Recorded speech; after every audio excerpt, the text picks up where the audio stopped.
buenos días, muchas gracias por la invitación el día de hoy a participar en el Congreso.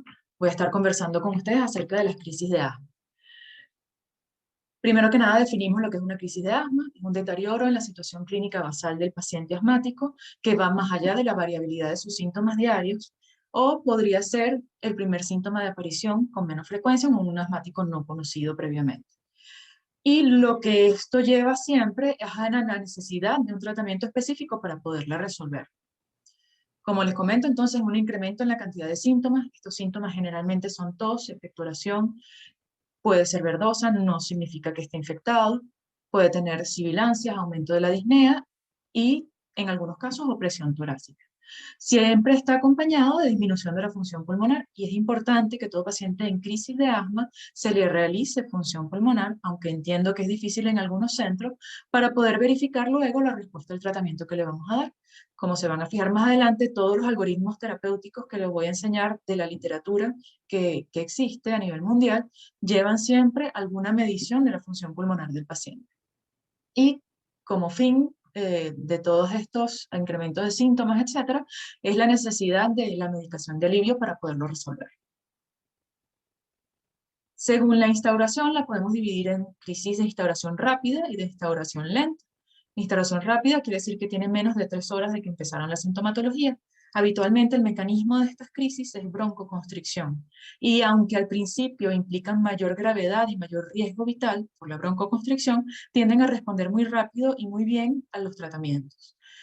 Los desencadenantes generalmente son alérgenos, con gran frecuencia estar relacionados con los alérgenos alimentarios, medicamentos y en algunos casos alérgenos del ambiente. Por otra parte, tenemos las más frecuentes, que son las de instauración lenta, son alrededor del 80% de las crisis, que tienen días o semanas de incremento progresivo de la sintomatología. Habitualmente tienen un mecanismo inflamatorio, donde poco a poco la mucosa endobronquial se va inflamando y eso va reduciendo la luz del bronquio, y tienden a tener una respuesta terapéutica un poco más lenta. Generalmente está asociado a infecciones de las vías aéreas superiores, habitualmente virales, o a mal control de la enfermedad. Es importante cuando tenemos un paciente con una crisis de asma identificar cuál de ellos tiene un factor de riesgo para desarrollar una crisis de riesgo vital.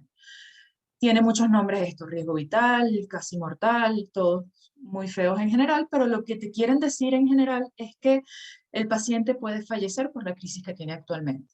Entonces, siempre que tengamos un paciente con asma, es importante identificar si este paciente tiene o no algún factor de riesgo que le aumente el riesgo de mortalidad.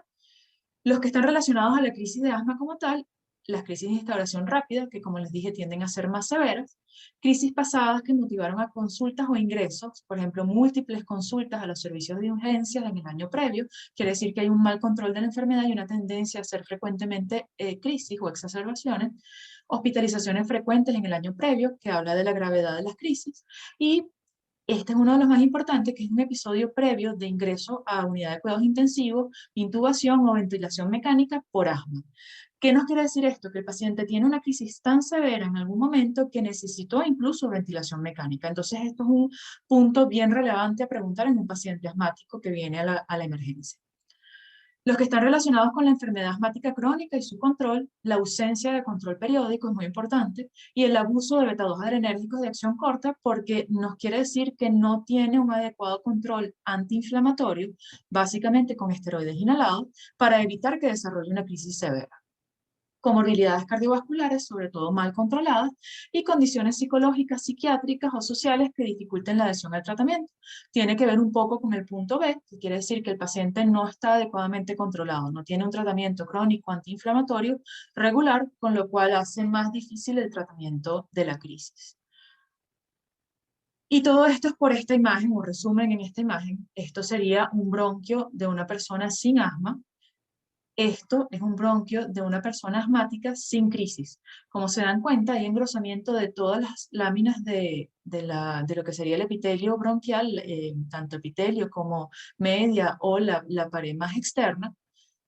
Disculpen, está totalmente engrosada, y lo que nosotros buscamos con el tratamiento crónico de un paciente asmático es tratar de disminuir esta inflamación y este engrosamiento de la pared. ¿Qué pasa cuando el paciente hace una crisis? Que esta inflamación y edema de la mucosa empeora y adicionalmente hay broncoconstricción. Ahí el músculo liso del bronquio se constriñe y por lo tanto reduce aún más la luz del bronquio. ¿Qué pasa? Si yo tengo un paciente mal controlado, sin esteroides inhalados, esta inflamación durante las crisis de instalación lenta va aumentando y aumentando cada vez hasta que la luz termina siendo muy pequeña. Y si el paciente solo utiliza broncodilatadores a demanda, los beta-2 agonistas, lo que va a aliviar es la musculatura lisa, va a producir broncodilatación, pero el edema va a seguir aumentando. Entonces, esto es la relevancia del paciente que debe estar controlado con esteroides inhalados para evitar que las crisis sean más severas y que tenga un incremento de la mortalidad por el uso exclusivamente de beta-2 agonistas. Entonces, cuando llega el paciente a la emergencia, debemos evaluar cuál es la gravedad de la crisis de asma y en base a esa gravedad va a ser nuestra terapéutica. Entonces, tenemos en base a la disnea que refiere el paciente, si es una disnea leve, una crisis leve, moderada, intensa, moderada o grave, y en la de crisis vital tiene respiración agónica o parada respiratoria. Evidentemente, este es el paciente más severo, el que necesita ir a cuidados intensivos inmediatamente. En el habla, el paciente con una crisis leve puede hablar párrafos sin necesidad de detenerse. En la moderada habla frases exclusivamente. Cuando tienes la crisis grave, solo puede decir palabras y espaciar palabras para poder respirar. Y cuando tiene crisis vital, no emite palabras. La frecuencia respiratoria estaría aumentada en la crisis leve, pero no llega a tener más de 20 por minuto, que sería en la moderada, o 25 en la grave. Y en las de crisis vital podría tener bradipnea o apnea. Frecuencia cardíaca normal en la leve, aumentada discreta en la moderada, más de 120 en la grave, y en la crisis vital podría tener bradicardia o parada cardíaca. Presión arterial normal desde la leve a la grave, hipotensión ya en los casos más severos. Uso de músculos accesorios estaría ausente en las crisis leves, presente en la moderada, pero no tan evidente como sería en la crisis grave, y en las de crisis vital ya tenemos un movimiento paradójico toracoabdominal o está ausente el uso de musculatura ya por parada respiratoria. Movimiento paradójico toracoabdominal es que en vez de distenderse el abdomen durante la inspiración, se deprime porque hay debilidad del diafragma, que es el músculo respiratorio más importante, que en vez de contraerse y bajar durante la inspiración, al estar tan débil y tratar de inspirar en la caja torácica, tiende a irse hacia arriba, hacia el área torácica, no abdominal. Y esto nos habla de que el músculo más importante de la respiración está fallando. Por eso es relevante tomarlo en cuenta. Sibilancias presentes, fíjense que las sibilancias, la intensidad de ellas no nos habla de si es leve, moderado o grave. No tiendan a guiarse por la cantidad de sibilantes que oculten si es una crisis grave o no. Y bueno, sí, cuando escuchen el silencio ocultatorio, donde no escuchan ruidos respiratorios, eso sí está relacionado con las de crisis vital porque el paciente está tan obstruido que no se escucha ni siquiera el paso de aire a través de los bronquios. Nivel de conciencia normal, excepto en las de crisis vital, que tiene estado de conciencia disminuido, paciente en coma. Y aquí entra lo que les hablaba de la función pulmonar, que puede ser por espirometría, midiendo el valor del volumen expiratorio forzado en el primer segundo, o un equipo que es más sencillo, que es el flujo expiratorio pico, que debería estar en cualquier emergencia, que nos permite ver si ese flujo pico expiratorio está por encima del 70%, que sería una crisis leve, por debajo del 70%, pero más de 50%, que sería una moderada, menos de 50, que sería la grave, y no puedes realizarlo en un paciente con crisis vital porque no va a poder realizar la maniobra. La saturación de oxígeno está normal en las crisis leves, puede estar algo disminuida en las moderadas, ya tenemos insuficiencia respiratoria que coincide con este valor de PO2, menos de 60 de PO2 equivale a menos de 90% de saturación y esto ya sería una crisis grave y coincide con las de crisis vital. Y la diferencia es que la CO2 en la de crisis vital puede estar aumentada también, es decir, está en insuficiencia ventilatoria, tanto hipoxémica como hipercárnica. Les resalto aquí, es importante hacer función pulmonar, esto es un flujo pico, es un dispositivo muy sencillo de utilizar. Estas marquitas que están aquí, que ven rojo, amarillo, verde, se desplazan separadas, la verde con amarillo de la rojo con amarillo, y se van a colocar en los valores mejores del paciente y peores del paciente, que el límite rojo sería 60%. Si está por debajo de ese límite cuando él exhala, en un esfuerzo expiratorio máximo, es decir, toma aire profundo y lo bota con fuerza, se moviliza esta valvulita con ese flujo expiratorio pico, y si está por debajo del 60% de lo que es esperado para este individuo, entonces el paciente debe quedarse por una crisis grave. Muy bien, entonces vamos a ir hablando de cuál sería el manejo terapéutico. Primero que nada, evaluar al paciente, nivel inicial de gravedad, que es lo que acabamos de conversar, con anamnesis, exploración física, BEF1 o flujo pico, la saturación de oxígeno y lo que necesitemos según la indicación. Es decir, si nosotros sospechamos que el paciente está infectado, tiene una neumonía, pues pediríamos rayos X de tórax, y si sospechamos que está en una crisis vital, pues habría que hacer gases arteriales, pero digamos que el cuadrito inicial es lo que nos permite orientarnos hacia la gravedad del paciente en lo que nos llega a la emergencia. Entonces empezamos con los que tienen una crisis leve, síntomas leves y un flujo pico o un BEF1 por encima del 70%. Este paciente es el más fácil de tratar. De hecho, solo utilizaríamos beta-2 agonistas de acción corta, el más empleado es el salbutamol. Fíjense que no es necesario nebulizarlo con un inhalador de dosis medida, que es lo que quiere decir esta sigla, inhalador de dosis medida, más una cámara espaciadora, darle 2 a 4 inhalaciones cada 20 minutos durante una hora y luego reevaluar. Con eso debería ser suficiente. Esto es el inhalador de dosis medida, se interpone un poco la cámara. Este es el inhalador y esta es la aerocámara, y aquí en esta máscara se le colocaría al paciente, en donde el paciente realizaría entre 2 y 4 inhalaciones cada 20 minutos y reevaluamos a ver cómo se comporta. Cuando tenemos la crisis moderada o grave, ya hacemos un poquito más con el paciente, ya son pacientes que tienen el flujo pico o el BEF1 por debajo del 70%. Este paciente, si tiene la saturación por debajo del 92%, deberíamos colocarle oxígeno. Deberíamos utilizar no solo beta-2 agonistas, sino también anticolinérgicos, es decir, hacer broncodilatación por las dos vías que tenemos. Entonces, lo más frecuente sería la utilización de salbutamol más hipatropio. Igualito, la recomendación es que sea por inhalador de dosis medida con aerocámara, entre 4 y 8 inhalaciones cada 10 a 15 minutos durante la primera hora. Fíjense que la mayoría es una hora de tratamiento y reevaluar. Extender eso en la emergencia no tiene mucho sentido porque no hay mejoría real después de esa hora de haber aplicado el tratamiento adecuado. Por otra parte, podríamos también hacer las nebulizaciones, 2.5 miligramos de salbutamol con 0.5 miligramos de hipatropio cada 20 minutos durante la primera hora. Sin embargo, no es recomendable en época de pandemia, porque en el momento que tenemos un paciente que no sabemos si adicionalmente tiene COVID y lo nebulizamos en un área que está cerrada, como son las emergencias de los centros de salud,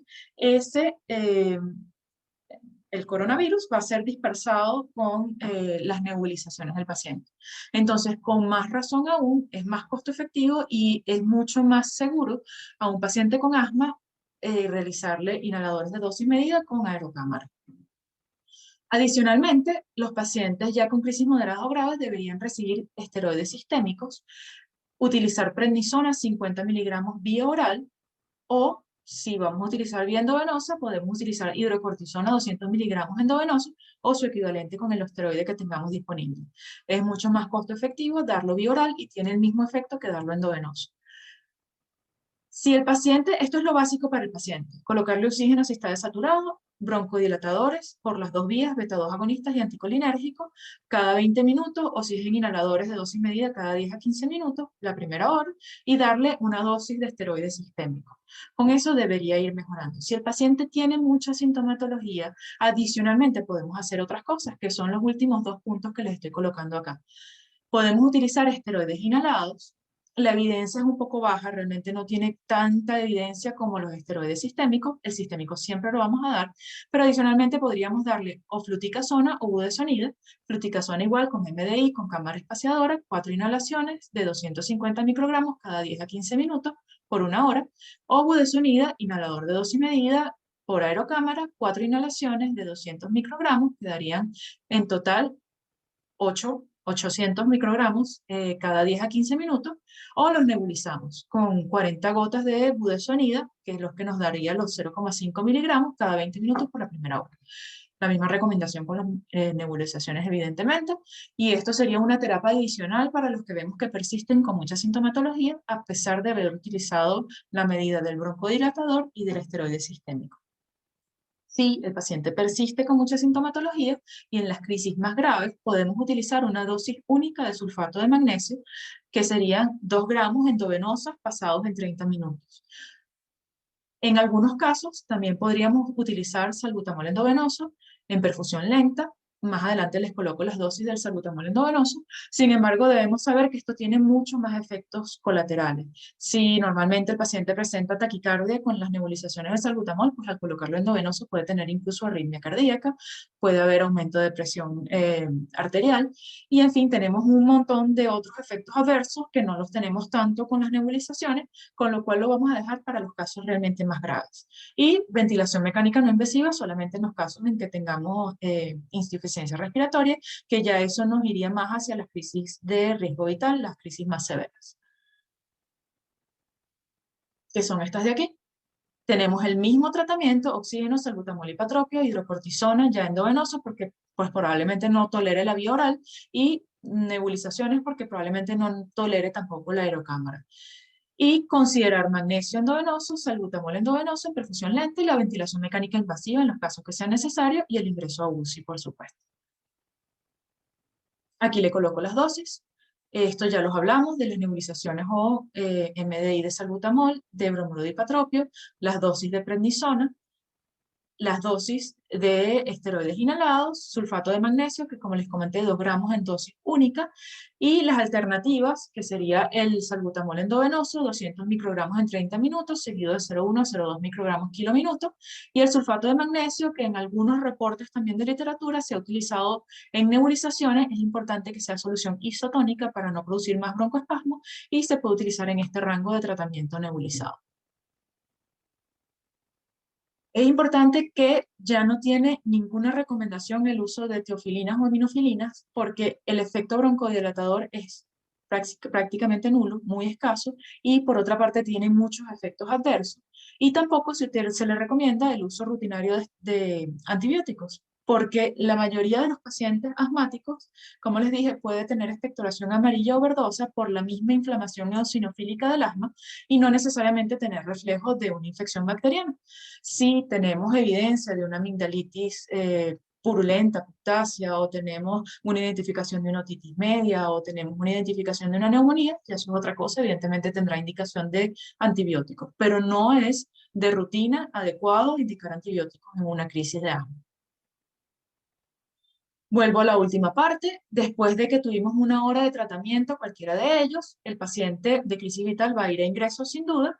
Los demás pacientes, bien sea leve o moderado grave, vemos en el leve si tuvo buena respuesta a la hora, con un flujo pico o un BEF1 que está por encima del 80%, al paciente le podemos dar de alta. En los moderados o graves, si tiene buena respuesta también y logramos que el flujo pico o el BEF1 suba del 60%, está estable y está asintomático, también lo podemos dar de alta. Pero si el paciente tiene mala respuesta, persiste con BEF1 o pico flujo por debajo del 60%, inestable y sintomático, deberíamos hospitalizarlo. Y considerar siempre al paciente que hospitalizamos si eventualmente va a necesitar el ingreso a terapia intensiva. Entonces, como ven, es importante la clínica del paciente inicial y la función respiratoria, que es lo que nos va a permitir guiarnos si el paciente adecuadamente puede irse a casa con tratamiento de egreso o necesita una hospitalización para recibir tratamiento.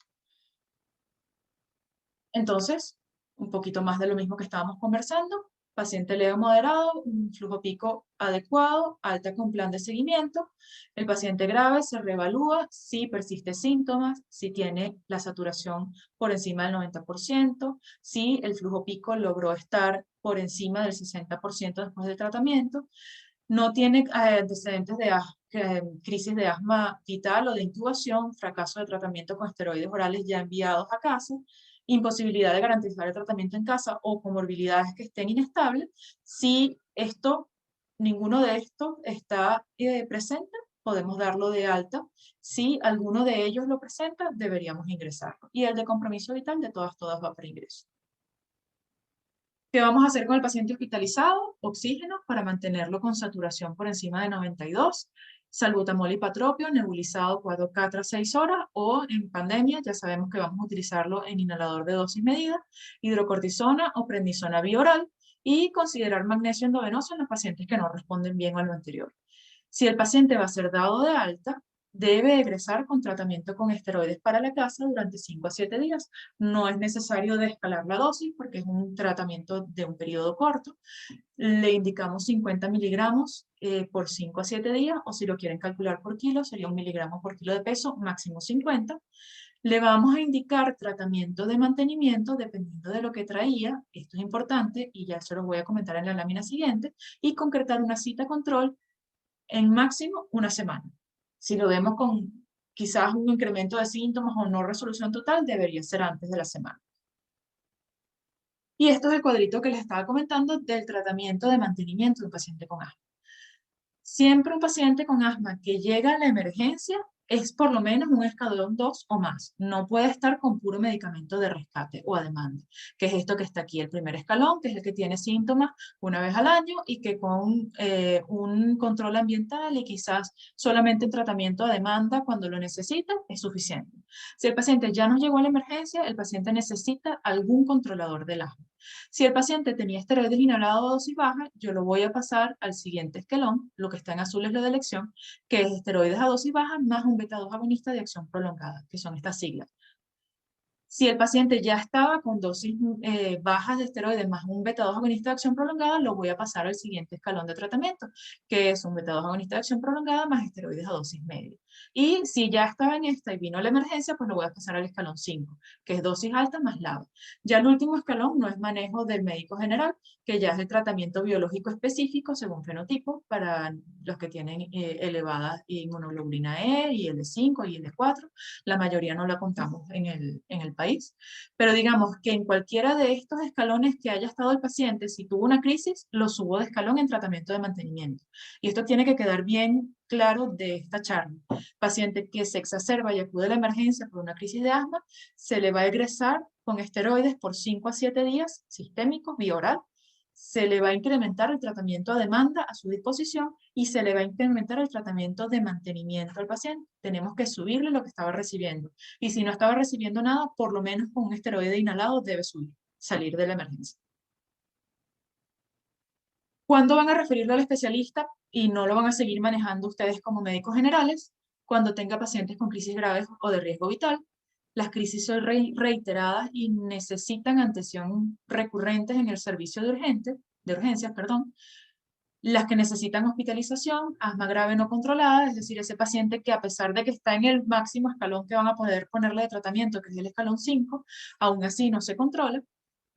Cuando necesitan esteroides sistémicos con frecuencia o cuando tienen alguna asociación de otra patología, el asma en la embarazada, cuando tienen desencadenantes como AINES, aeroalérgenos, alérgenos alimentarios o anafilaxia, porque son los que tienden a ser las crisis de instauración rápida, que son las que tienen mayor riesgo inicial, comorbilidades asociadas conocidas, como les comenté antes, sospecha clínica de disfunción de cuerdas vocales, pólipos nasales, sinusitis o cualquier otra patología asociada que parezca que no es solo el asma lo que le está dando la disnea y la recurrencia en el área de la urgencia, sino que tiene alguna otra cosa que debemos tratar. Esto es todo. Muchas gracias y si tienen alguna duda, estoy a la orden.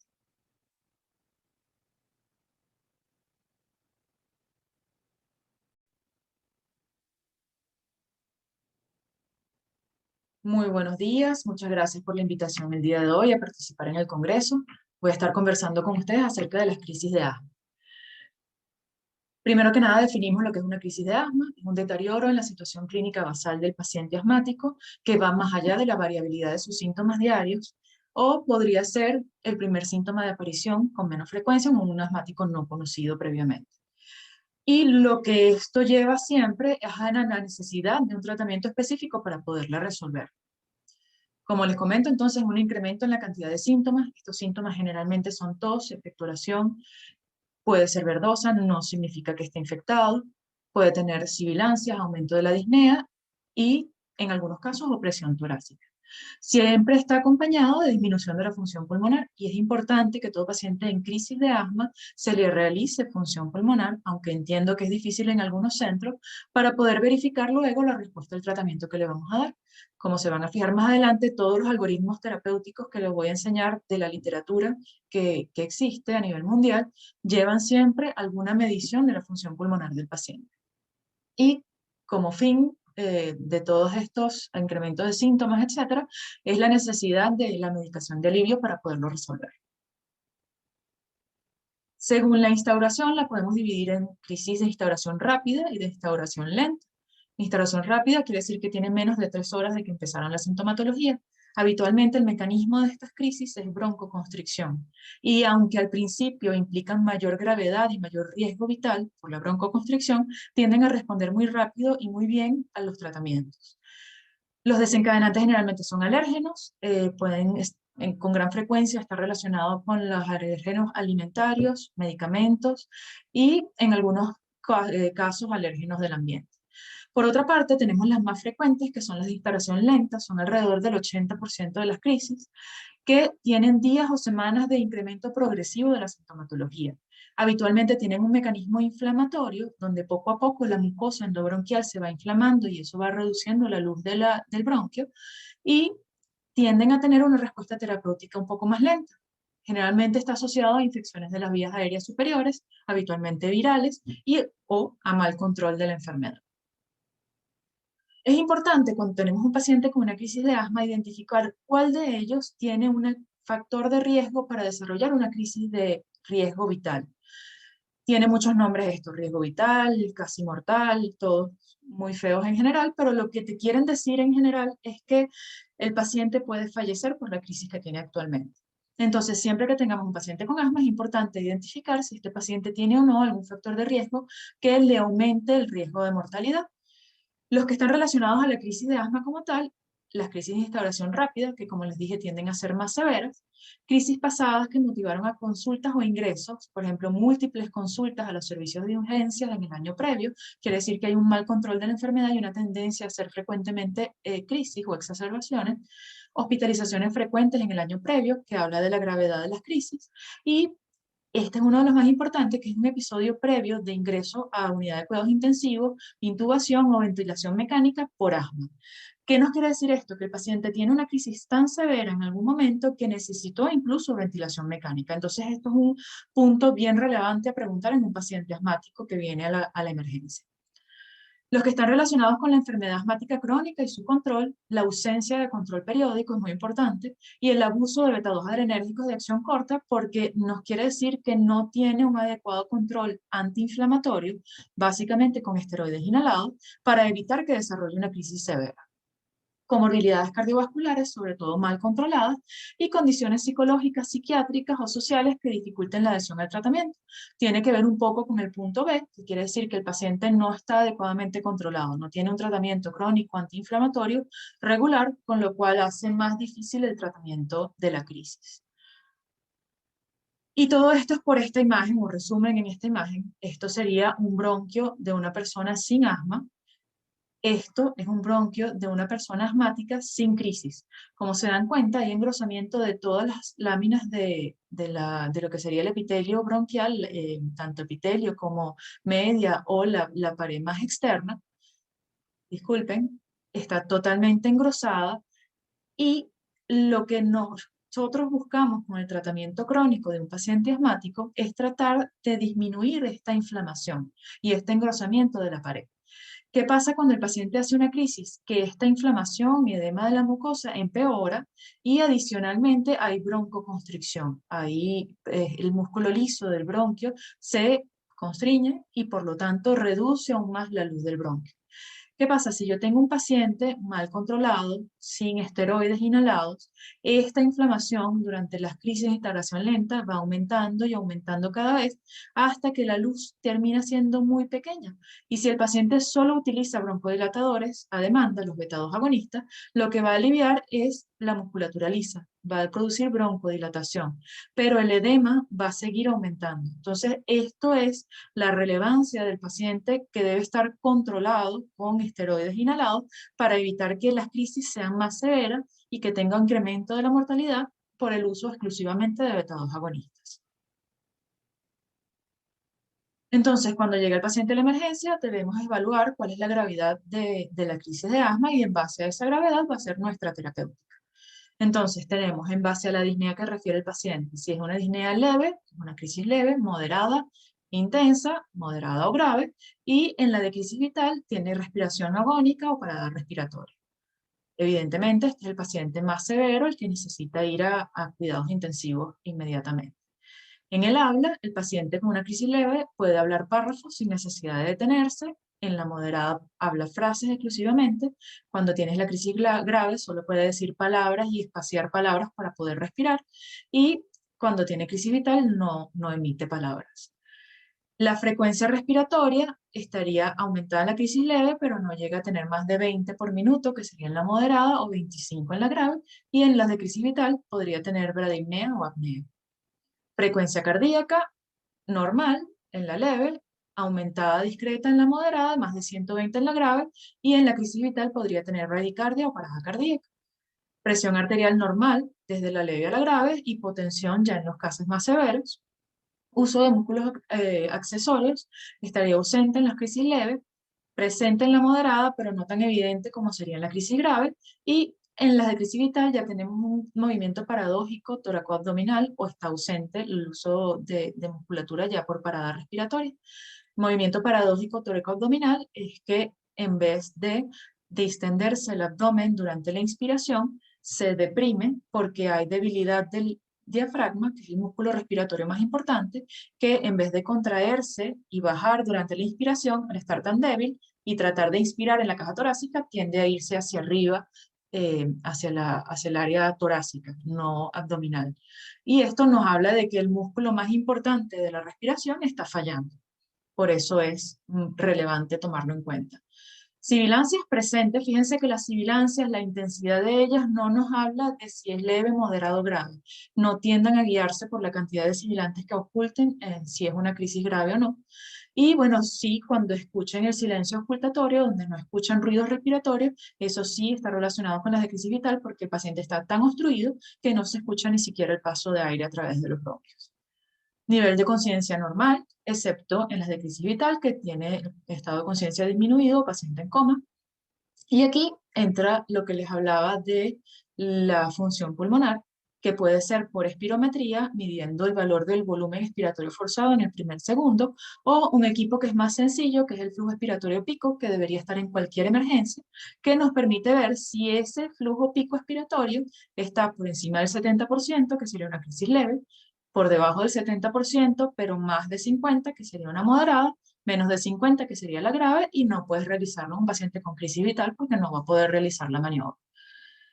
La saturación de oxígeno está normal en las crisis leves, puede estar algo disminuida en las moderadas, ya tenemos insuficiencia respiratoria que coincide con este valor de PO2, menos de 60 de PO2 equivale a menos de 90% de saturación, y esto ya sería una crisis grave y coincide con las de crisis vital, y la diferencia es que la CO2 en la de crisis vital puede estar aumentada también, es decir, está en insuficiencia ventilatoria, tanto hipoxémica como hipercápnica. Les resalto aquí, es importante hacer función pulmonar, esto es un flujo pico, es un dispositivo muy sencillo de utilizar. Estas marquitas que están aquí, que ven rojo, amarillo, verde, se desplazan separadas, la verde con amarillo de la rojo con amarillo, y se van a colocar en los valores mejores del paciente y peores del paciente, que el límite rojo sería 60%. Si está por debajo de ese límite, cuando él exhala en un esfuerzo expiratorio máximo, es decir, toma aire profundo y lo bota con fuerza, se moviliza esta valvulita con ese flujo expiratorio pico, y si está por debajo del 60% de lo que es esperado para este individuo, entonces el paciente debe quedarse por una crisis grave. Muy bien, entonces vamos a ir hablando de cuál sería el manejo terapéutico. Primero que nada, evaluar al paciente, nivel inicial de gravedad, que es lo que acabamos de conversar, con anamnesis, exploración física, BEF1 o flujo pico, la saturación de oxígeno y lo que necesitemos según la indicación. Es decir, si nosotros sospechamos que el paciente está infectado, tiene una neumonía, pues pediríamos rayos X de tórax, y si sospechamos que está en una crisis vital, pues habría que hacer gases arteriales, pero digamos que el cuadrito inicial es lo que nos permite orientarnos hacia la gravedad del paciente en lo que nos llega a la emergencia. Entonces empezamos con los que tienen una crisis leve, síntomas leves y un flujo pico o un BEF1 por encima del 70%. Este paciente es el más fácil de tratar. De hecho, solo utilizaríamos beta-2 agonistas de acción corta, el más empleado es el salbutamol. Fíjense que no es necesario nebulizarlo, con un inhalador de dosis medida, que es lo que quiere decir esta sigla, inhalador de dosis medida, más una cámara espaciadora, darle 2 a 4 inhalaciones cada 20 minutos durante 1 hora y luego reevaluar. Con eso debería ser suficiente. Esto es el inhalador de dosis medida, se interpone un poco la cámara. Este es el inhalador y esta es la aerocámara, y aquí en esta máscara se le colocaría al paciente, en donde el paciente realizaría entre 2 y 4 inhalaciones cada 20 minutos y reevaluamos a ver cómo se comporta. Cuando tenemos la crisis moderada o grave, ya hacemos un poquito más con el paciente, ya son pacientes que tienen el flujo pico o el BEF1 por debajo del 70%. Este paciente, si tiene la saturación por debajo del 92%, deberíamos colocarle oxígeno. Deberíamos utilizar no solo beta-2 agonistas, sino también anticolinérgicos, es decir, hacer broncodilatación por las dos vías que tenemos. Entonces, lo más frecuente sería la utilización de salbutamol más hipatropio. Igualito, la recomendación es que sea por inhalador de dosis medida con aerocámara, entre 4 y 8 inhalaciones cada 10 a 15 minutos durante la primera hora. Fíjense que la mayoría es 1 hora de tratamiento y reevaluar. Extender eso en la emergencia no tiene mucho sentido porque no hay mejoría real después de esa hora de haber aplicado el tratamiento adecuado. Por otra parte, podríamos también hacer las nebulizaciones, 2.5 miligramos de salbutamol con 0.5 miligramos de hipatropio cada 20 minutos durante la primera hora. Sin embargo, no es recomendable en época de pandemia, porque en el momento que tenemos un paciente que no sabemos si adicionalmente tiene COVID y lo nebulizamos en un área que está cerrada, como son las emergencias de los centros de salud, el coronavirus va a ser dispersado con las nebulizaciones del paciente. Entonces, con más razón aún, es más costo efectivo y es mucho más seguro a un paciente con asma realizarle inhaladores de dosis medida con aerocámara. Adicionalmente, los pacientes ya con crisis moderadas o graves deberían recibir esteroides sistémicos, utilizar prednisona 50 miligramos vía oral, o si vamos a utilizar vía endovenosa, podemos utilizar hidrocortisona 200 miligramos endovenoso o su equivalente con el esteroide que tengamos disponible. Es mucho más costo efectivo darlo vía oral y tiene el mismo efecto que darlo endovenoso. Si el paciente, esto es lo básico para el paciente, colocarle oxígeno si está desaturado, broncodilatadores por las dos vías, beta-2 agonistas y anticolinérgicos, cada 20 minutos, oxígeno inhaladores de dosis medida cada 10 a 15 minutos, la primera hora, y darle una dosis de esteroide sistémico. Con eso debería ir mejorando. Si el paciente tiene mucha sintomatología, adicionalmente podemos hacer otras cosas, que son los últimos 2 puntos que les estoy colocando acá. Podemos utilizar esteroides inhalados. La evidencia es un poco baja, realmente no tiene tanta evidencia como los esteroides sistémicos. El sistémico siempre lo vamos a dar, pero adicionalmente podríamos darle o fluticasona o budesonida.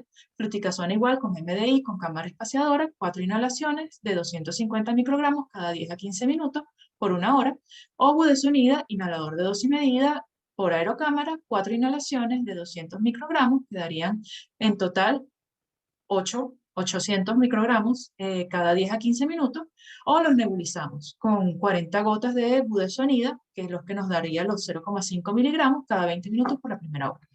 La misma recomendación con las nebulizaciones, evidentemente, y esto sería una terapia adicional para los que vemos que persisten con mucha sintomatología, a pesar de haber utilizado la medida del broncodilatador y del esteroide sistémico.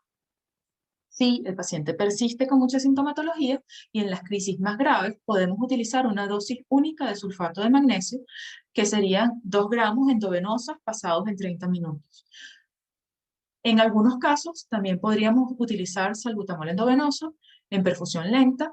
Más adelante les coloco las dosis del salbutamol endovenoso. Sin embargo, debemos saber que esto tiene muchos más efectos colaterales. Si normalmente el paciente presenta taquicardia con las nebulizaciones de salbutamol, pues al colocarlo endovenoso puede tener incluso arritmia cardíaca, puede haber aumento de presión arterial, y en fin, tenemos un montón de otros efectos adversos que no los tenemos tanto con las nebulizaciones, con lo cual lo vamos a dejar para los casos realmente más graves. Y ventilación mecánica no invasiva solamente en los casos en que tengamos insuficiencia respiratoria, que ya eso nos iría más hacia las crisis de riesgo vital, las crisis más severas, que son estas de aquí. Tenemos el mismo tratamiento, oxígeno, salbutamol, hipatropio, hidrocortisona, ya endovenoso, porque pues probablemente no tolere la vía oral, y nebulizaciones porque probablemente no tolere tampoco la aerocámara. Y considerar magnesio endovenoso, salbutamol endovenoso en perfusión lenta y la ventilación mecánica invasiva en los casos que sea necesario y el ingreso a UCI, por supuesto. Aquí le coloco las dosis.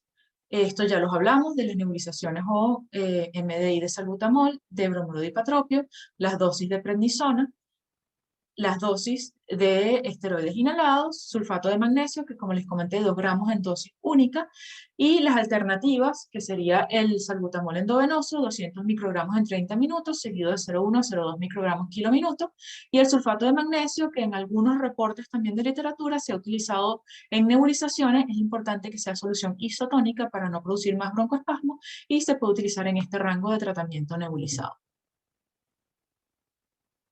Es importante que ya no tiene ninguna recomendación el uso de teofilinas o aminofilinas porque el efecto broncodilatador es prácticamente nulo, muy escaso, y por otra parte tiene muchos efectos adversos. Y tampoco se le recomienda el uso rutinario de antibióticos, porque la mayoría de los pacientes asmáticos, como les dije, puede tener expectoración amarilla o verdosa por la misma inflamación eosinofílica del asma y no necesariamente tener reflejos de una infección bacteriana. Si tenemos evidencia de una amigdalitis purulenta, puctácea, o tenemos una identificación de una otitis media, o tenemos una identificación de una neumonía, ya eso es otra cosa, evidentemente tendrá indicación de antibióticos, pero no es de rutina adecuado indicar antibióticos en una crisis de asma. Vuelvo a la última parte. Después de que tuvimos 1 hora de tratamiento, cualquiera de ellos, el paciente de crisis vital va a ir a ingreso sin duda. Los demás pacientes, bien sea leve o moderado grave, vemos en el leve si tuvo buena respuesta a la hora, con un flujo pico o un BEF1 que está por encima del 80%, al paciente le podemos dar de alta. En los moderados o graves, si tiene buena respuesta también y logramos que el flujo pico o el BEF1 suba del 60%, está estable y está asintomático, también lo podemos dar de alta. Pero si el paciente tiene mala respuesta, persiste con BEF1 o pico flujo por debajo del 60%, inestable y sintomático, deberíamos hospitalizarlo. Y considerar siempre el paciente que hospitalizamos si eventualmente va a necesitar el ingreso a terapia intensiva.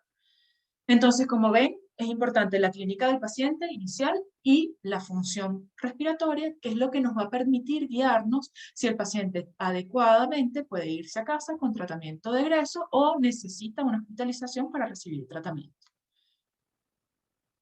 Entonces, un poquito más de lo mismo que estábamos conversando. Paciente leve moderado, un flujo pico adecuado, alta con plan de seguimiento.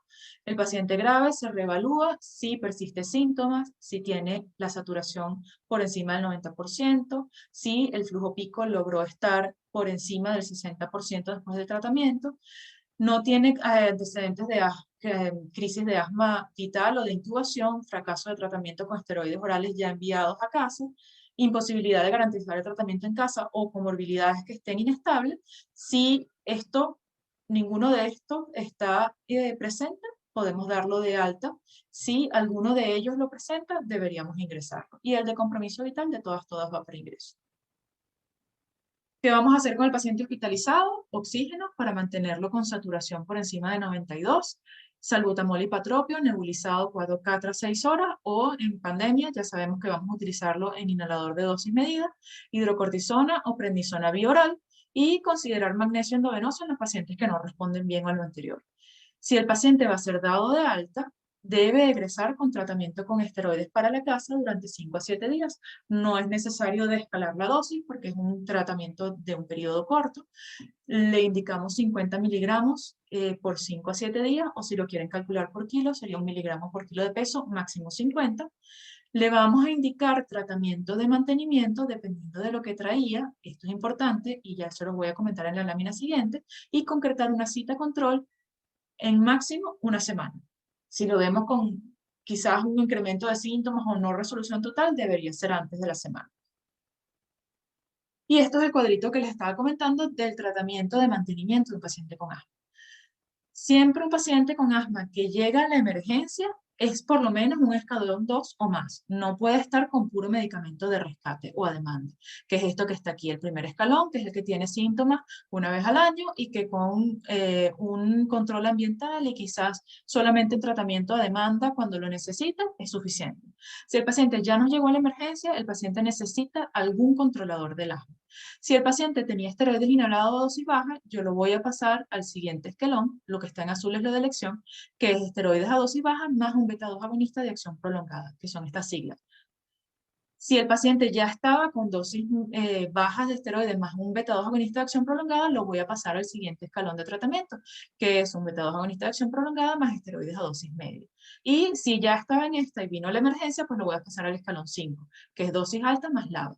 Ya el último escalón no es manejo del médico general, que ya es el tratamiento biológico específico según fenotipo para los que tienen elevada inmunoglobulina E y L5 y L4. La mayoría no la contamos en el país. Pero digamos que en cualquiera de estos escalones que haya estado el paciente, si tuvo una crisis, lo subo de escalón en tratamiento de mantenimiento. Y esto tiene que quedar bien claro de esta charla. Paciente que se exacerba y acude a la emergencia por una crisis de asma, se le va a egresar con esteroides por 5 a 7 días, sistémicos, vía oral. Se le va a incrementar el tratamiento a demanda a su disposición y se le va a incrementar el tratamiento de mantenimiento al paciente. Tenemos que subirle lo que estaba recibiendo. Y si no estaba recibiendo nada, por lo menos con un esteroide inhalado debe subir, salir de la emergencia. ¿Cuándo van a referirlo al especialista y no lo van a seguir manejando ustedes como médicos generales? Cuando tenga pacientes con crisis graves o de riesgo vital. Las crisis son reiteradas y necesitan atención recurrentes en el servicio de urgencias, perdón. Las que necesitan hospitalización, asma grave no controlada, es decir, ese paciente que a pesar de que está en el máximo escalón que van a poder ponerle de tratamiento, que es el escalón 5, aún así no se controla. Cuando necesitan esteroides sistémicos con frecuencia o cuando tienen alguna asociación de otra patología, el asma en la embarazada, cuando tienen desencadenantes como AINES, aeroalérgenos, alérgenos alimentarios o anafilaxia, porque son los que tienden a hacer las crisis de instauración rápida, que son las que tienen mayor riesgo inicial, comorbilidades asociadas conocidas, como les comenté antes, sospecha clínica de disfunción de cuerdas vocales, pólipos nasales, sinusitis o cualquier otra patología asociada que parezca que no es solo el asma lo que le está dando la disnea y la recurrencia en el área de la urgencia, sino que tiene alguna otra cosa que debemos tratar. Esto es todo. Muchas gracias y si tienen alguna duda, estoy a la orden.